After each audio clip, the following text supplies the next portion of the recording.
Well, we perform a SWOT analysis for 2 degrees, basically to identify the main characteristics that make the company be strong or be positioned in New Zealand.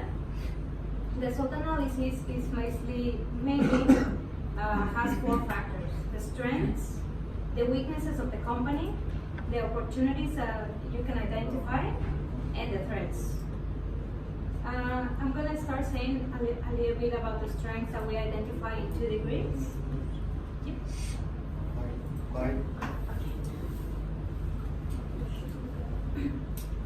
Well, the main strengths that we identify in 2 degrees, I was telling a little bit earlier when I was explaining about the positioning into the market. Basically, the strengths is that they're almost like a quarter cover into the market, into the mobile services, which is a lot compared to a new company. Into the terms of broadband, well, they're still growing on it, so that's another projection that they have, but that's also part of our opportunities because they still have so much market to basically to explode, so that's a huge opportunity for them. And also the strength, we were able to realize that their customer service is outstanding. Even when we went to an interview with some people from the company, since the very moment that we arrived with them, they were really kind and even trying to give us all the information that we required. And actually we waited in there so we could see how was basically the customer service basically on the practice.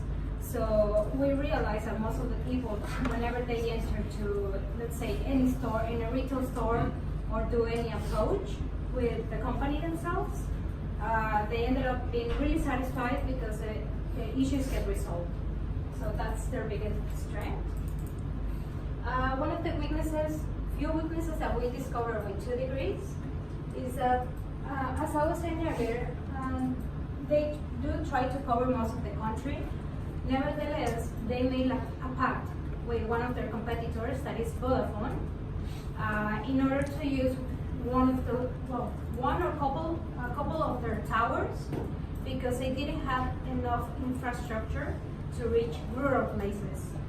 So instead of investing into building the towers in rural places, in remote places, they use Vodafone's funds. So basically what they're doing is paying like a rent and using the towers to provide the services to their own customers.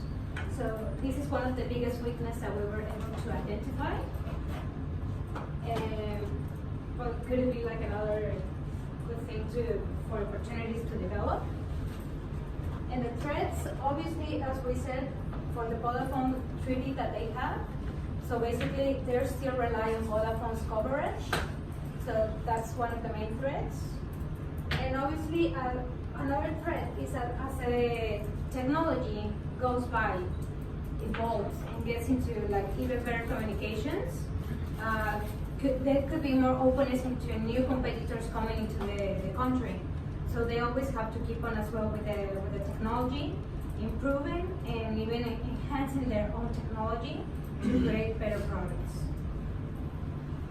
And the opportunities, a little bit of what I was saying, they still have so much market ahead to explode, so that's the biggest opportunity.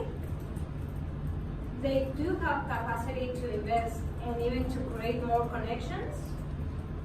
And they're been implementing as well to get related to the 5G connection, so that's really good.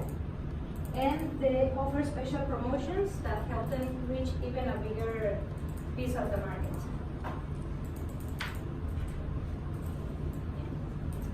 Be mindful of the time also.